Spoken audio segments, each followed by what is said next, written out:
महाभारत के दौरान भीष्म पिता ने जब अंतिम पलों ज्ञान पूर्वक बातें कही, इस दौरान उन्होंने भोजन के बारे में भी उल्लेख किया। भोजन कब, कैसे और किसके साथ करना शुभ होता है और कैसे भोजन करना अशुभ होता है। सही भोजन घर में सुख समृद्धि लेकर आती है और वहीं गलत भोजन घर में रोग और दारिद्रता भी लेकर आती है। भीष्म पितामह कहते हैं, जब कोई व्यक्ति भोजन की थाली को लांघ जाता है तो ऐसे भोजन का सेवन नहीं करना चाहिए, क्योंकि वह भोजन दूषित हो जाता है और कीचड़ के समान हो जाता है। ये भी कहते हैं कि परोसी हुई थाली को यदि किसी के पैर की ठोकर लग जाए तो ऐसे भोजन का सेवन नहीं करना चाहिए। ऐसे भोजन के सेवन से घर में दारिद्रता आती है। अब थोड़ा सच्चाई शास्त्रों से भी जान लेते हैं। जो बलि वैश्य देव कर्म के भीतर आ जाए अथवा सूर्य के मध्याह्न काल में आने पर भूख और ताप से संतप हो द्वार पर आ जाए, वो अतिथि माना गया है। देवता, पितर और अतिथियों को देकर जो गृहस्थ भोजन करता है वो अमृत भोजी है।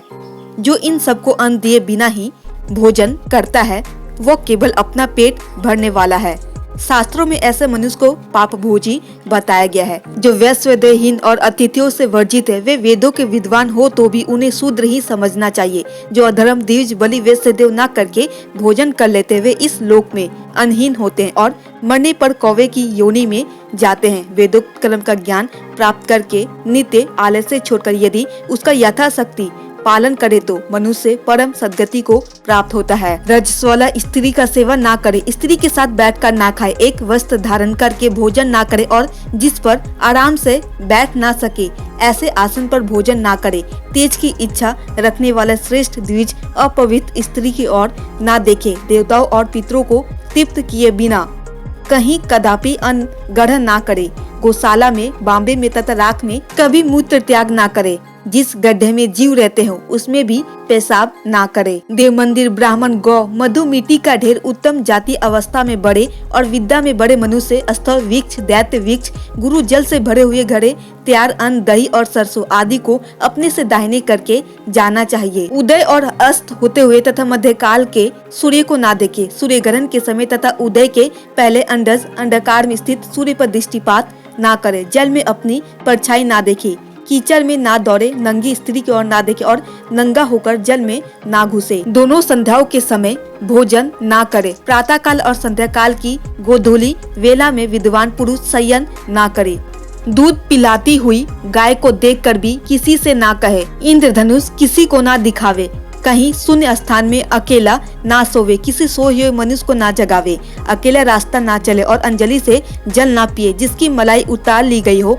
ऐसे दही को दिन में ना खाए और रात्रि में तो दही का सर्वदा निषेध है। रजस्वला स्त्री से बातचीत ना करे। रात्रि में भरपेट भोजन ना करे। नाचने गाने और बाजा बजाने के प्रेमी ना हो। कांसे के बर्तन में पैर ना धोवे। जो ज्ञानी मनुष्य अपने घर श्राद्ध करके फिर दूसरे घर भोजन करता है उसमें दाता को श्राद्ध का फल नहीं मिलता और भोजन करने वाले पाप का भागी होता है। दूसरे के घर पहने हुए वस्त्र और जूते ना पहने। फूटे हुए बर्तन में ना खाए और आग से जले हुए आसन पर ना बैठे। जो दीर्घकाल तक जीवित रहना चाहता हो वह गाय बैलों की पीठ पर ना चढ़े। चीता का धूम अपने अंग में ना लगने दे। गिरने की आशंका वाले नदी के तट पर ना बैठे।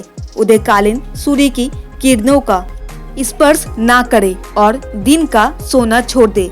स्नान कर लेने पर शरीर का मार्जन ना करे। रास्ते में शिखा खोलकर ना चले। हाथ और सिर को ना कपाए। पैर से आसन खींचकर ना बैठे। हाथ से शरीर को ना पोछे अथवा स्नान काल में पहने हुए वस्त्र से भी ना पोछे। स्नानकालीन वस्त्र से शरीर पोछने पर कुत्ते से चाटे हुए के समान अशुद्ध हो जाता है। मित्रों, आप हमारे वीडियो देख तो लेते लेकिन आप हमारे चैनल को सब्सक्राइब नहीं करते। मित्रों, ये छोटी सी ज्ञानवर्धक वीडियो अगर आपको थोड़ी भी पसंद आई हो तो चैनल को सब्सक्राइब कर दे और वीडियो को एक लाइक भी कर दे। इसी तरह आप हमसे जुड़े रहे ताकि शास्त्रों की सही जानकारी आपको हमेशा मिलती रहे।